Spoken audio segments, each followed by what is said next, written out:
My name is Naomi. I'm 34, and I just bought my first home after years of hard work and saving. The moment I got those keys, I felt a sense of pride I can't even describe. But that feeling was shattered when my phone rang, and my father's voice demanded something unimaginable. He wanted me to give my new house to my younger sister, Jessica, just like that. Before I tell you how my own father tried to take away everything I worked for, let me know where you're watching from and hit that subscribe button if you've ever had to fight for what's rightfully yours. I grew up in a small town in Ohio, in what most would call a middle-class family. My father, Frank, worked as a bank manager. He was strict, rigid in his expectations, and difficult to please.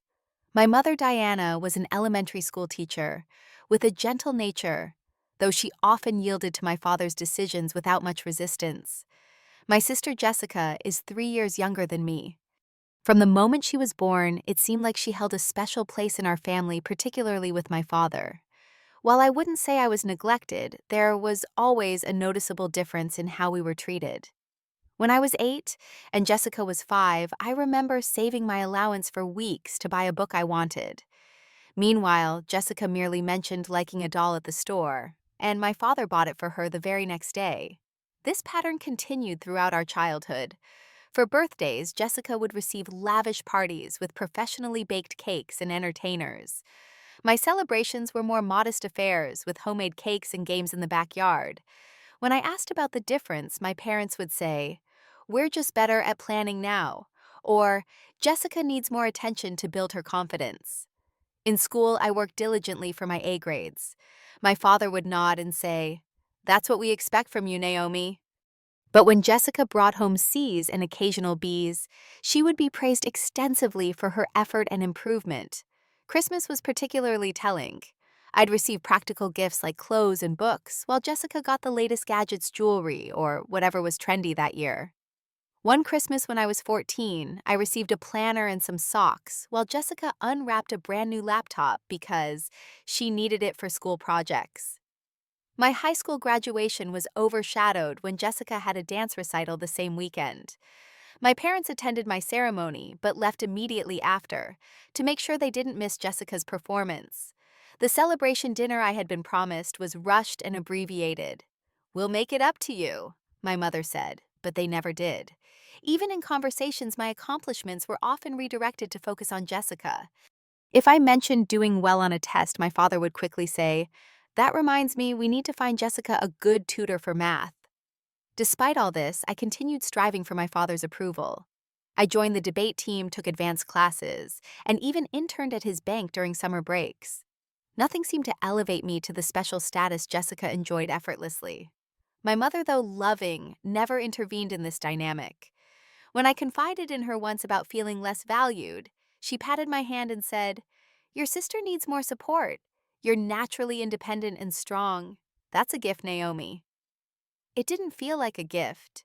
It felt like an excuse to expect more from me while demanding less from Jessica. There was one particular incident during my junior year of high school that crystallized everything for me. I had been selected as a finalist for a prestigious scholarship. The interview was scheduled on a Saturday morning, and I needed a ride since it was in the neighboring town. The night before, Jessica announced she wanted to go to the mall with her friends. Somehow, my father decided that Jessica's social outing took priority over my scholarship interview. "Can't you reschedule?" he asked me, not her. I ended up taking 3 buses to make it to my interview on time. I got the scholarship, but my parents' celebration was perfunctory at best. 2 weeks later, when Jessica was chosen for a small part in the school play, my father took the entire family out to the fanciest restaurant in town.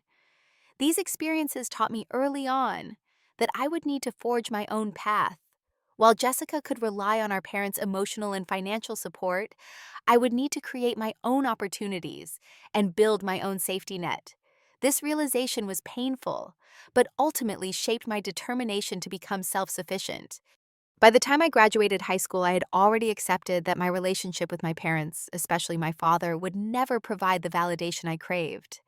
Instead, I focused on defining success on my own terms and building a life that didn't depend on their approval.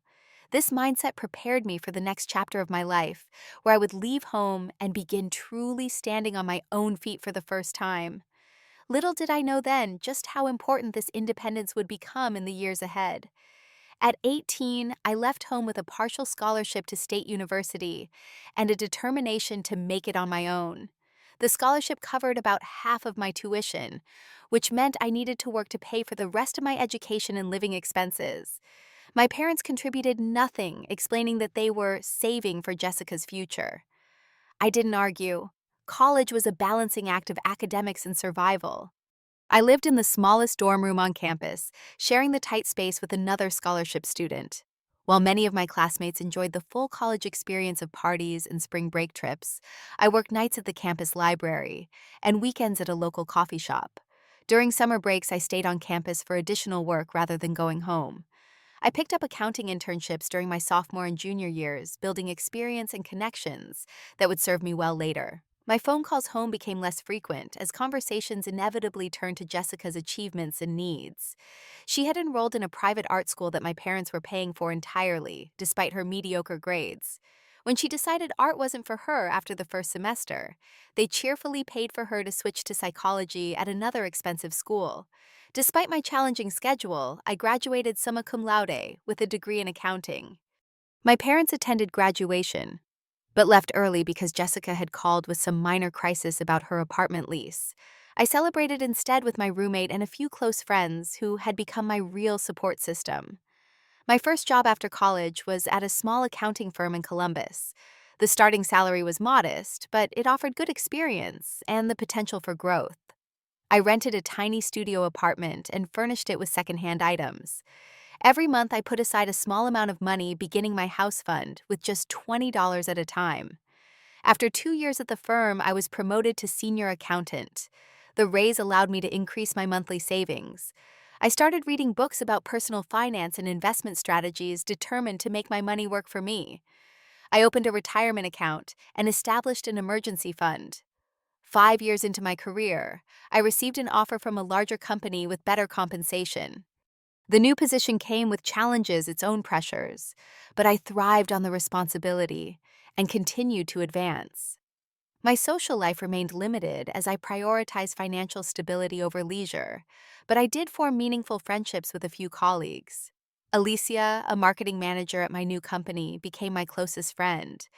Unlike my family, she celebrated my successes and understood my drive. "You're building something real," she would tell me during our coffee breaks. "Most people never get past the dreaming stage." By my 30th birthday, I had saved enough for a decent down payment, but the housing market in Columbus had become increasingly competitive. Instead of rushing into a purchase, I continued saving while researching neighborhoods and monitoring market trends. 4 years later, an opportunity arose that changed everything. I was offered the position of Chief Financial Officer at a promising tech startup. The base salary was substantially higher than my previous job, and it came with equity in the company. After careful consideration, I accepted the offer. The transition wasn't easy. My new role demanded longer hours and greater responsibility. Some nights I'd return to my shared apartment exhausted, questioning if the sacrifice was worth it. But each time I checked my savings account, I felt closer to my goal. 6 months into the new job, I began house hunting in earnest. I worked with a realtor who understood my needs, something modest, but in a safe neighborhood with good investment potential. After viewing dozens of properties and losing several bidding wars, I found it a charming 2-bedroom house with a small backyard. It needed some cosmetic updates, but was structurally sound. The day I submitted my offer was nerve-wracking. When my realtor called to say it had been accepted, I burst into tears. After years of sacrifice and determination, I was about to become a homeowner, all on my own, without any help from my parents. The closing process was a whirlwind of paperwork and inspections. I negotiated repairs, secured my mortgage, and counted down the days until the house would be officially mine. On closing day, I signed my name dozens of times, each signature a testament to my journey. When the realtor handed me the keys, I felt a sense of accomplishment unlike anything I'd experienced before. Driving to my new home that evening, I realized I had created the security and stability my parents had never provided. The house represented not just a financial investment, but an investment in myself and my future. That night, I slept on a mattress on the floor of what would become my bedroom, surrounded by boxes and possibility. For the first time in my life, I didn't need anyone's approval or validation. I had built this reality through my own efforts, and no one could take it away from me. Or so I thought. While I was building my career and saving for my house, Jessica was living a very different kind of life. After dropping out of her second college program, she bounced between various jobs that never seemed to last longer than a few months. Jessica worked briefly as a receptionist at a salon until she had too many unexplained absences. Then she tried her hand at real estate, but quit before completing the licensing requirements. She spent 6 months as a personal assistant to a local entrepreneur, who eventually let her go for not being detail-oriented enough. Between jobs, Jessica would move back home with our parents. These weren't brief stays to regroup, they often lasted months at a time. My parents never charged her rent or asked her to contribute to household expenses. Instead, they treated these periods like extended vacations for her, complete with home-cooked meals and laundry service. In contrast to my careful budgeting, Jessica spent money as quickly as it came in. She had a closet full of designer clothes and was always carrying the latest iPhone.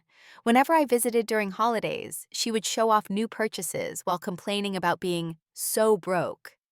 Our parents enabled this behavior at every turn. When Jessica totaled her car after driving home from a party, my father bought her a new one within a week. It wasn't a used practical vehicle like my first car.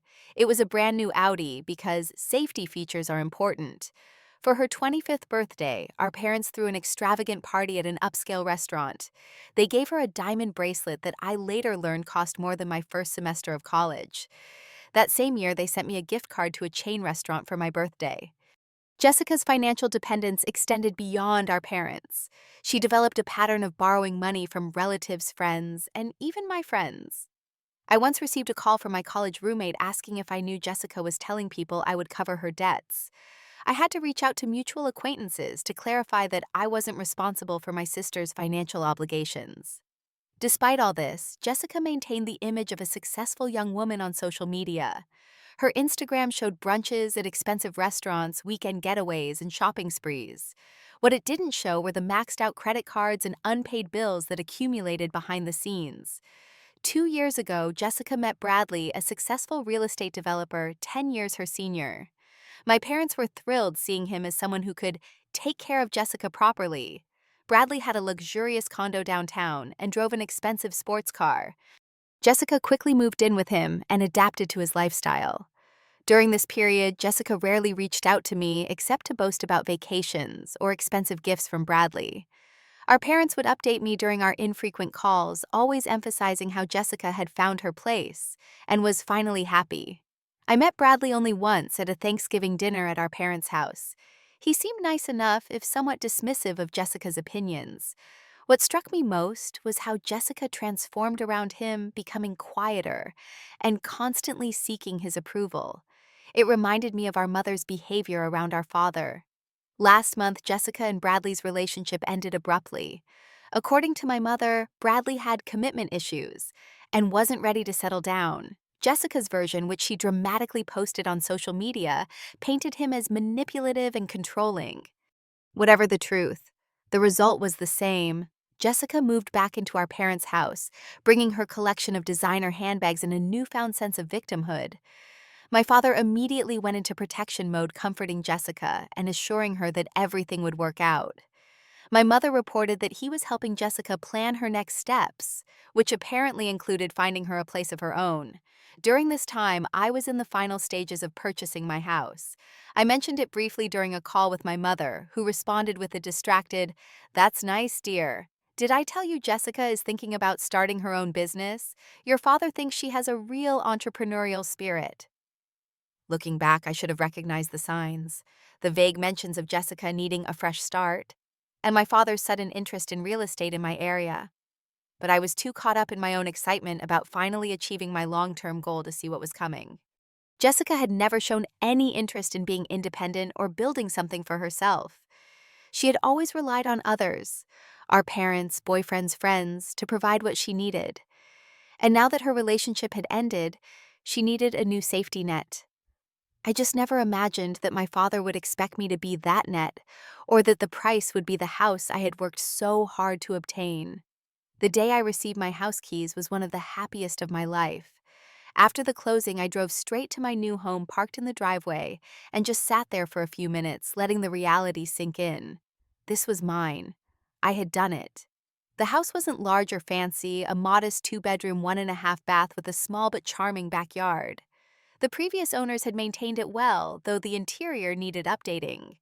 The kitchen had cabinets from the early 2000s, and the bathroom featured outdated lighting fixtures. But the bones were good. Hardwood floors under the old carpet. Solid construction. Good roof. What I loved most was the large bay window in the living room that let in streams of natural light, and the little reading nook in the primary bedroom. The backyard had a mature maple tree that provided perfect shade for the small patio. I could already imagine sitting out there on summer evenings with a book and a glass of wine. The first few weeks were a whirlwind of activity.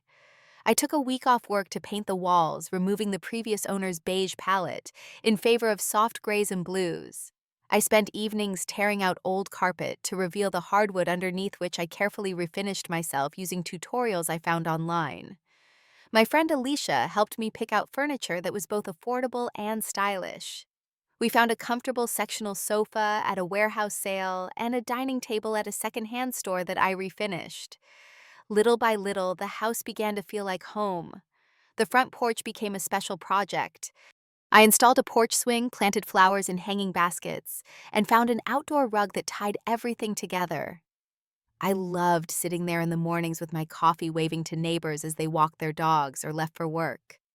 One of those neighbors, Eleanor, was a woman in her 70s who had lived on the street for decades. She brought over a houseplant as a welcome gift and offered invaluable advice about garden maintenance. "That soil needs more acid for those hydrangeas you're planting," she told me, becoming an unexpected mentor for my newfound interest in gardening. 3 weeks after moving in, I hosted a small housewarming party. I invited colleagues from work, Alicia and her husband, and a few other friends who had supported me through the years. I deliberately didn't invite my family, wanting this first celebration to be joyful and drama-free. The party was simple but perfect. We grilled in the backyard, played board games in the living room, and took silly photos in front of the fireplace. My colleague Michael brought me a doormat that read, "This house was built on determination and coffee."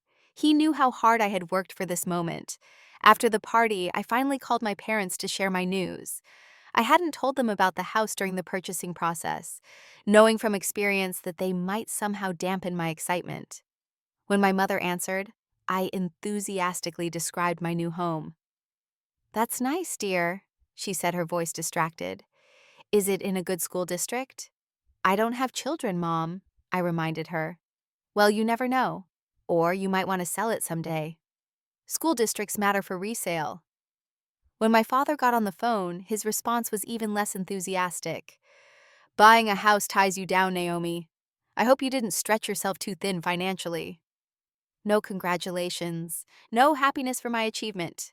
Just concerns and subtle criticism. I ended the call feeling deflated, but not surprised. I reminded myself that I hadn't bought this house for their approval. I had bought it for me. For the next week, I continued settling in, creating a home office in the second bedroom, and starting a small herb garden in the kitchen window. I was pricing new kitchen countertops when my father called on a Sunday afternoon. "Naomi, we need to talk about something important," he said, his tone serious. "It's about Jessica." I sighed internally, already guessing that Jessica needed money or some other form of help. "What about her?" I asked. "She's going through a difficult time right now. After that terrible breakup, she needs stability. A place to rebuild her life." "Okay," I said cautiously. "Your mother and I have been thinking. That house you just bought, it would be perfect for Jessica." I laughed, thinking he was making a bad joke. "Well, she can find something similar. The market has some good options right now." "You don't understand," my father said, his voice hardening. "We think you should give the house to Jessica." The words didn't compute at first. "Give my house to Jessica." "What are you talking about?" "Jessica needs a fresh start. Somewhere she can feel secure. You've always been the independent one. You can find another place. Jessica deserves this chance after everything she's been through. I felt like I'd been punched in the stomach. Dad, this is my house. I worked for years to save for it. I'm not giving it to Jessica. This isn't like you, Naomi, he said, his disappointment evident. You've always been the responsible one, the one we could count on to do the right thing. The right thing isn't giving away my house. This is crazy, Dad. Jessica is fragile right now. This setback with Bradley has really affected her. You're stronger. You've always been stronger. So I'm being punished for being responsible? I asked incredulously. No one's punishing you, he said, but his tone had turned cold. But family helps family. Your sister needs this house more than you do. I'm not giving Jessica my house, I repeated firmly. This conversation is over. Think about it, Naomi, he said. If you don't help your sister, what does that say about you? About your values? Is a house really worth dividing the family? Before I could respond, he hung up. I sat on my new sofa in my new house feeling like the ground beneath me had shifted. How could my own father ask me to give up everything I had worked for? And how could he possibly believe I would say yes? The days following my father's unbelievable request were a blur of anger, hurt, and disbelief. I kept expecting him to call back and apologize, to acknowledge how inappropriate his demand had been. Instead, the situation escalated in ways I never imagined. The morning after our conversation, I received a text message from my mother. Your father is very disappointed in you. Jessica really needs our support right now. Please reconsider. No mention of my feelings or the absurdity of the request, just pressure to comply. I didn't respond immediately, needing time to process my thoughts. That afternoon, Jessica herself called. I hesitated before answering, but curiosity got the better of me. How could you be so selfish? She demanded, without even saying hello. Her voice was shrill, accusatory. You know what I've been going through? Bradley destroyed me, and now I need a fresh start. Jessica, I understand you're having a tough time, but asking me to give you my house is completely unreasonable. It's just a house, she cried. You can buy another one. You have a good job. I have nothing. That's not true, I countered. You have Mom and Dad's support. They've always given you everything you needed. You've always been jealous of me, she spat back. This is your chance to actually help instead of just judging me all the time. The conversation devolved from there, with Jessica alternating between tears and accusations. She claimed I had always had things easier because I was naturally smart, while she had to work harder for everything. The irony of this statement, given our respective life choices, was staggering. After hanging up on Jessica, I turned off my phone and took a long walk around my neighborhood, trying to clear my head. When I returned home, I found 3 voicemails from my mother, each more guilt-inducing than the last. Your father can barely eat, he's so upset. Jessica cried herself to sleep. I never thought you would be so heartless. The next day, the campaign expanded. My Aunt Linda, my father's sister, called to reason with me. Frank tells me you're refusing to help your sister, she began. Did he tell you what kind of help he's expecting? I asked. He said Jessica needs a place to live and you're being difficult about sharing. I laughed without humor. He wants me to give Jessica the house I just bought, not share give. There was a pause. Well, I'm sure he wouldn't ask if it wasn't important. Even my aunt, who had always seemed reasonable, was accepting this absurd premise. I explained the situation clearly, my years of saving Jessica's history of financial irresponsibility, the unfairness of the request. By the end of our conversation, she seemed less certain of my villainous role, but still suggested I should think about what's best for the family. Over the next week, I received calls from 2 more aunts, an uncle, and even my grandmother, all urging me to be reasonable and help poor Jessica. It became clear that my parents were contacting everyone in the family, likely presenting a distorted version of the situation. The most painful call came from my cousin Ryan, who had always been like a brother to me. He started the conversation sympathetically, saying he knew how hard I'd worked for my house. Then he pivoted. But family has to come first sometimes, Naomi. Jessica doesn't have your advantages. What advantages? I asked, genuinely confused. You know, you've always had it together. Good grades, good job. Things come easy for you. I couldn't believe what I was hearing. Easy, I worked 2 jobs through college while maintaining a 4.0 GPA. I lived with roommates until I was 33 to save money. Nothing about this has been easy, Ryan. I just think, he continued, ignoring my response, that sometimes we have to make sacrifices for family members who are struggling. By the end of the week, I felt isolated and under siege. The narrative being spread throughout my family cast me as selfish and unfeeling, while Jessica was portrayed as a fragile victim, deserving of special consideration. No one seemed to question why my sacrifice was expected, or why Jessica couldn't simply find her own apartment like any other adult. Then came the final blow. Jessica showed up at my house unannounced on Saturday morning. When I opened the door, she pushed past me into the living room, her eyes red from crying. "This should be mine," she said, looking around at the home I had created. "Dad promised me he would help me get a house after what Bradley did to me." The pieces suddenly clicked into place. My father had already promised my house to Jessica before even speaking to me. He had assumed I would comply, as I always had with family expectations.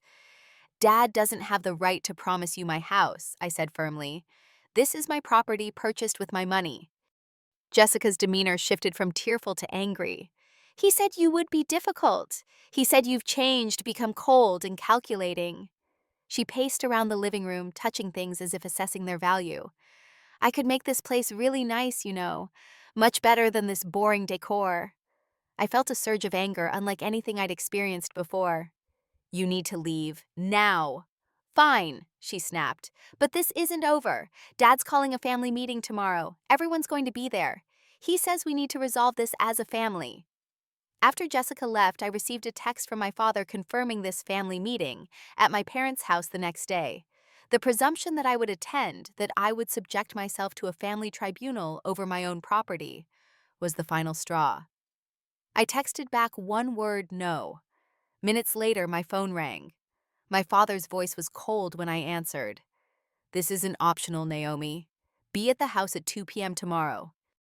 "I'm not coming to a meeting where my property rights are up for discussion," I replied. "Your property rights?" he scoffed. "What about your family obligations? Your sister's well-being? Does none of that matter to you?" "My sister's well-being is not my responsibility, especially not at the cost of my own security." "I didn't raise you to be this selfish," he said. "And I didn't work this hard to have everything taken away because Jessica needs another bailout," I countered. The call ended with my father issuing an ultimatum. Either I attend the meeting and work things out, or I would be demonstrating that I no longer valued my place in the family. I spent that night weighing my options, torn between standing my ground and trying to salvage some relationship with my family. In the morning, I made my decision. I would attend the meeting not to surrender, but to finally speak my truth.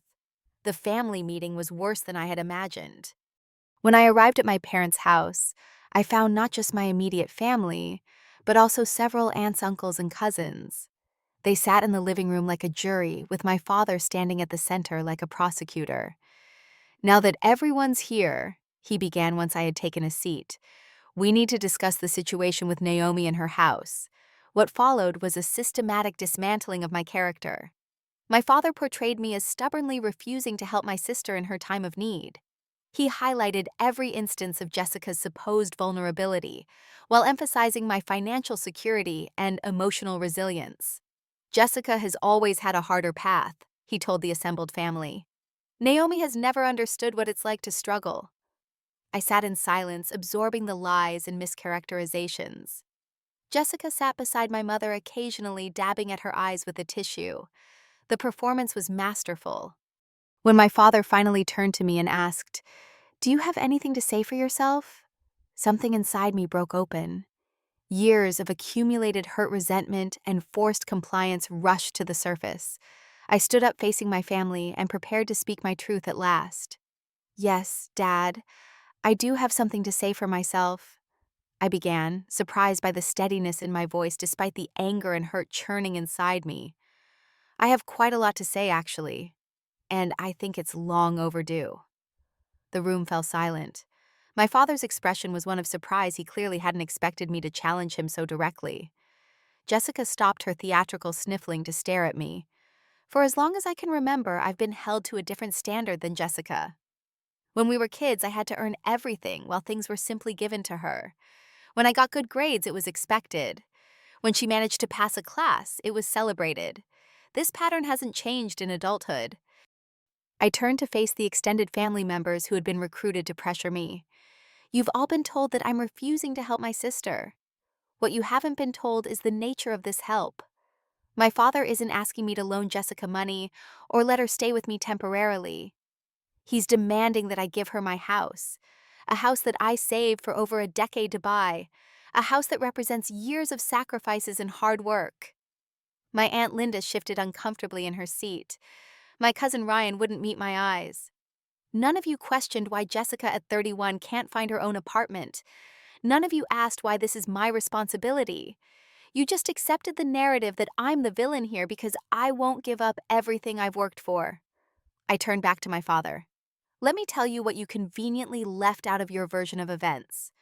I put myself through college with scholarships and working 2 jobs. I lived with roommates in tiny apartments to save money. I skipped vacations, worked overtime, and budgeted every penny to be able to afford my house. My voice grew stronger as I continued. Meanwhile, Jessica has had every advantage. You paid for her college education not once, but twice, even though she dropped out both times. You bought her a brand new car when she crashed hers. You've bailed her out of credit card debt repeatedly. She has lived with you rent-free whenever she wanted. Jessica jumped to her feet. That's not fair. You don't know what I've been through. What have you been through, Jessica? Having everything handed to you, never facing consequences for your actions, being told you're special and deserving just for existing. My mother tried to intervene. Naomi, please. Your sister is fragile right now.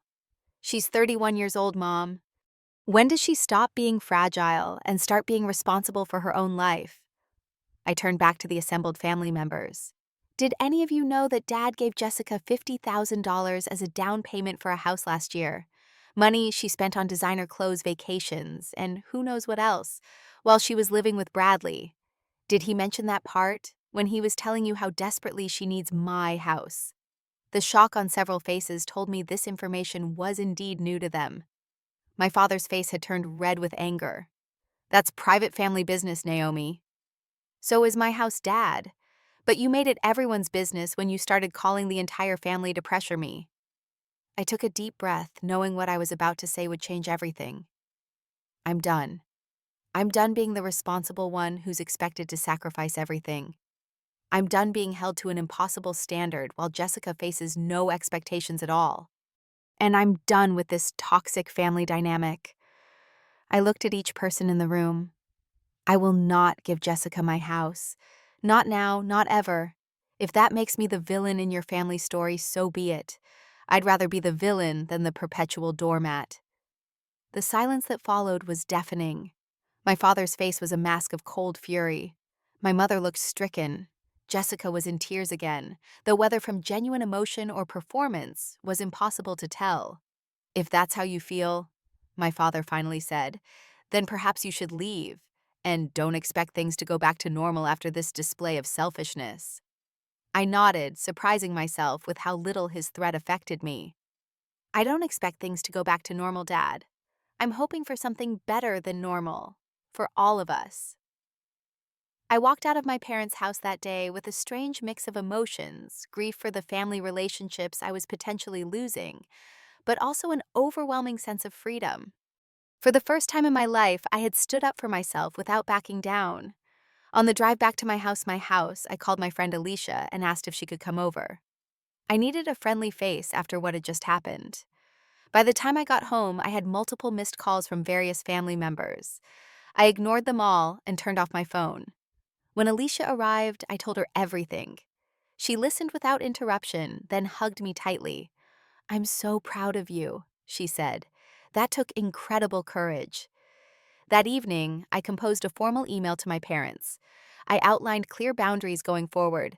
No more discussions about my house, no more family meetings to judge my choices, and no more enabling Jessica at my expense. I explained that I needed time away from family interactions to process everything that had happened. I ended the email by saying I would always be open to a healthier relationship in the future, but only if they could respect my autonomy and treat me with the same consideration they gave Jessica. After sending the email, I blocked my parents' and Jessica's numbers on my phone. I needed space to heal, and I knew from experience that they wouldn't respect my request for time without this barrier. The next day, I contacted a therapist who specialized in family trauma. It was time to address the deep-seated issues that had shaped my relationship with my family for decades. The week following the confrontation, I focused on my home and myself. I planted a small vegetable garden in the backyard, a symbol of putting down roots and growing something nourishing. I finished painting the kitchen cabinets and installed new hardware, transforming the space into something truly mine. I also visited an animal shelter and adopted a 3-year-old retriever mix named Sunny, who had been overlooked because she wasn't a puppy. Like me, she needed someone to see her value and give her a chance at a new beginning. My cousin Ryan reached out via email, apologizing for his role in the family pressure campaign. "I didn't understand the full situation," he wrote. "What your dad asked of you was wrong, and I'm sorry I didn't see that immediately." His apology meant more than he could know, the first acknowledgement from anyone in my family that perhaps I wasn't the unreasonable one in this situation. As days turned into weeks, I settled into a new routine: work therapy, home improvements, walks with sunny dinners with friends. I joined a support group for people dealing with difficult family relationships, finding comfort in the stories of others who understood the complicated emotions I was processing. 1 month after the family meeting, I received an unexpected text from my mother, sent from a number I didn't recognize to bypass my blocks. "Your father still believes you're wrong, but I miss you. Can we talk?" It wasn't much, but it was a start. A small crack in the wall that had been built between us. I responded that I would consider meeting her for coffee the following week, but only if she came alone and respected my boundaries. Whether this would lead to reconciliation or merely provide closure, I didn't know. What I did know was that I was no longer the person who would sacrifice her own well-being to keep the peace. I had found my voice, and I wouldn't be silenced again. As I sat on my porch swing that evening, watching Sunny explore the yard, I felt a sense of peace I had never known in my family home. This house was more than just walls and a roof. It was tangible proof that I could build something valuable on my own terms, and no one could take that away from me. 6 months have passed since the day I stood up to my family, and life has changed in ways I never could have anticipated. The path to healing hasn't been straight or easy, but each step has brought me closer to a life that feels authentically mine. 2 weeks after our confrontation, my mother reached out again, asking to meet for coffee. I agreed with clear conditions: no discussions about my giving up my house, no pressure to reconcile with my father or Jessica. She agreed, and we met at a cafe halfway between our homes. The conversation was awkward at first, filled with careful small talk about the weather and her garden. Then, as she stirred her second cup of coffee, she looked at me directly. "I owe you an apology, Naomi," she said quietly. "I've been thinking about what you said about how differently we treated you and Jessica. I didn't see it then, or maybe I didn't want to see it, but you were right." Her words caught me off guard. In all my years, I had never heard my mother acknowledge any unfairness in our family dynamic. "Your father and I," she continued, "we thought we were doing what was best. Jessica seemed to need more support, and you were always so capable. But we put too much on your shoulders and gave Jessica too little responsibility." "Why are you telling me this now?" I asked, both hopeful and suspicious. "Because I miss my daughter," she said, her eyes filling with tears. "And because I'm starting to see the damage we've done to both of you." She explained that after I left, the family meeting had dissolved into chaos. Several relatives had questioned my father's version of events, especially after learning about the money he had given Jessica. My Aunt Linda had been particularly vocal, asking why Jessica couldn't simply rent an apartment like any other adult. In the weeks that followed, my mother had watched as Jessica continued to make excuses and avoid responsibility. Without me to serve as a contrast, the patterns had become more obvious. "Jessica got a job," my mother told me with a mixture of surprise and pride. "Part-time at a boutique downtown. It's not much, but it's something. She's also looking at apartments she can afford." "That's good," I said cautiously. "She needs to build her own life." My mother nodded. Your father is still helping her financially, but with limits now. Linda really got through to him, I think. She reminded him that he's not doing Jessica any favors by solving all her problems. As for my father, my mother admitted he was still angry and hurt. His pride won't let him admit he was wrong, she said, but he hasn't mentioned your house again.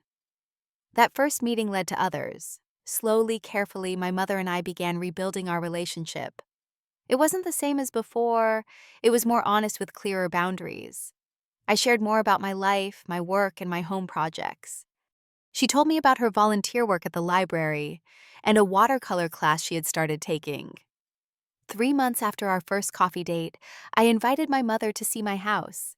She accepted immediately. When she walked through the door, I watched her take in the space I had created. The warm colors, the comfortable furniture, the personal touches that made it uniquely mine. "It's beautiful, Naomi," she said, genuine admiration in her voice. "You've created a real home here." We spent the afternoon together with my mother exclaiming over the kitchen renovation and falling in love with Sunny, who took to her immediately. As she was preparing to leave, she hesitated at the door. "I'm proud of you," she said. "Not just for this house, but for standing up for yourself. It couldn't have been easy, especially with your father." Those words, so long desired and never received, brought tears to my eyes. "It wasn't," I admitted, "but it was necessary." My relationship with Jessica has been more complicated. 2 months ago, she sent me a text that was part apology, part justification for her behavior. "I never should have expected you to give me your house," she wrote, "but you don't know how hard things have been for me." I responded carefully, acknowledging her apology, while maintaining boundaries. We've exchanged occasional messages since then, mostly surface-level updates. She has found an apartment she can afford with a roommate and seems to be adapting to a more independent lifestyle. Last week, Jessica invited me to have lunch. Our conversation was stilted with years of resentment and misunderstanding between us. But there were moments of genuine connection, 2 hints of the sister relationship we might have had under different circumstances. It's a start, though. Whether it will develop into something meaningful remains to be seen. My father remains the most distant. My mother tells me he asks about me sometimes, but he hasn't reached out directly. I've made peace with the possibility that our relationship may never recover. My therapist has helped me understand that I can both love my father and recognize that his behavior was harmful. I can leave the door open for reconciliation while protecting myself from further damage.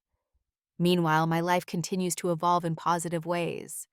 My therapy sessions have helped me identify and address patterns of people-pleasing and seeking external validation.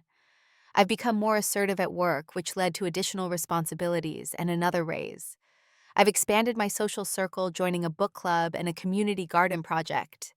Through the garden, I met Daniel, a landscape architect with kind eyes and a patient demeanor. We've been dating for 2 months, taking things slowly. Unlike previous relationships where I diminished myself to please partners, I've been honest about my needs and boundaries from the start. Daniel respects this, even admires it. When I told him about the situation with my family, expecting judgment or discomfort, he listened attentively. "It takes courage to stand up for yourself like that," he said afterward, "especially against the people who are supposed to love you unconditionally." Last weekend, Daniel helped me build raised garden beds in the backyard. As we worked side by side planning where to plant tomatoes and herbs in the spring, I was struck by how different this felt from my family dynamics. This was partnership, not obligation. Support, not demand. It felt like possibility. My cousin Ryan has become an unexpected ally. After his initial apology, we began talking regularly. He shared that the family meeting had changed his perspective on our extended family dynamics. "I always bought into the story that you were the strong one and Jessica was fragile," he admitted. "I never questioned why that narrative existed or who it served." Through my support group, I've met others with similar family experiences. Their stories have helped me see that what happened wasn't my fault, and my reaction wasn't unreasonable. One woman in particular, Mara, became a close friend. Her insight into family systems has been invaluable as I navigate the complex emotions of establishing healthier relationships with my parents and sister. My home continues to be my sanctuary. Each improvement, from the herb garden in the kitchen window to the new bathroom vanity, reinforces that this space is mine, earned through my own efforts. On difficult days, I remind myself of how far I've come, from the girl who accepted unequal treatment as normal to the woman who stood firm in her own worth. The journey of healing isn't linear. There are still days when I question myself, when old patterns of thought resurface. Did I overreact? Should I have been more accommodating? Was I too harsh? But these moments grow less frequent and less powerful. What I've learned through this experience is that setting boundaries isn't selfish. It's necessary. Standing up for yourself isn't cruel. It's self-preservation. And sometimes the most loving thing you can do for yourself and others is to break unhealthy patterns, even when it causes temporary pain. I've also realized that family isn't just about blood relations. Family can be the friends who show up when you need support, the neighbor who checks on you during a storm, the dog who greets you with unconditional joy each day. These connections, freely given and freely received, have their own kind of power. The most profound lesson, though, has been about my own resilience. The same independence that was once used to justify unequal treatment has become my greatest strength. I built this life brick by brick, decision by decision. And in doing so, I discovered a capacity for self-trust that can never be taken away. As I sit on my porch swing this evening, watching the sunset paint the sky in shades of pink and gold, I feel a deep sense of gratitude. Not just for my home, though I love every inch of it, but for the journey that brought me here. For the courage to say no when necessary. For the wisdom to recognize my own worth. Each day I'm learning to replace the need for external validation with self-acceptance. I'm discovering that the approval I sought for so long matters far less than my own inner knowing. And I'm finding that sometimes the greatest act of love is standing firmly in your truth, even when others can't yet understand it. Boundaries aren't walls, they're the foundation upon which healthy relationships are built. And this house, my house, isn't just a structure of wood and stone. It's a testament to my journey, a physical manifestation of my growth and determination. Sometimes the most important thing we build isn't made of bricks and mortar, but of self-respect, courage, and the willingness to write our own stories. Each vibrantly colored wall, each carefully chosen piece of furniture, each plant growing in my garden represents a choice I made for myself. A choice to value my own needs and dreams. I don't know what the future holds for my family relationships. Healing is possible, but it requires everyone's participation. What I do know is that I will never again shrink myself to make others comfortable. I will never again accept less than I deserve in the name of keeping peace. If you've ever felt undervalued or taken for granted, especially by those who should cherish you most, I want you to know that you deserve better. Your worth isn't determined by how useful you are to others or how well you meet their expectations. Your worth is intrinsic, unearned, complete. Have you ever had to stand up to family pressure or unfair expectations? I'd love to hear your stories in the comments. And if this story resonated with you, please hit the like button and subscribe to hear more journeys of self-discovery and personal growth. Your support means the world to me. Remember, sometimes the bravest thing we can do is simply to say no when the world expects us to say yes. In that moment of refusal, we reclaim our power and begin to build something truly beautiful, a life that honors our own truth. Thank you for joining me on this journey. May you find the courage to build your own sanctuary, whatever form it may take.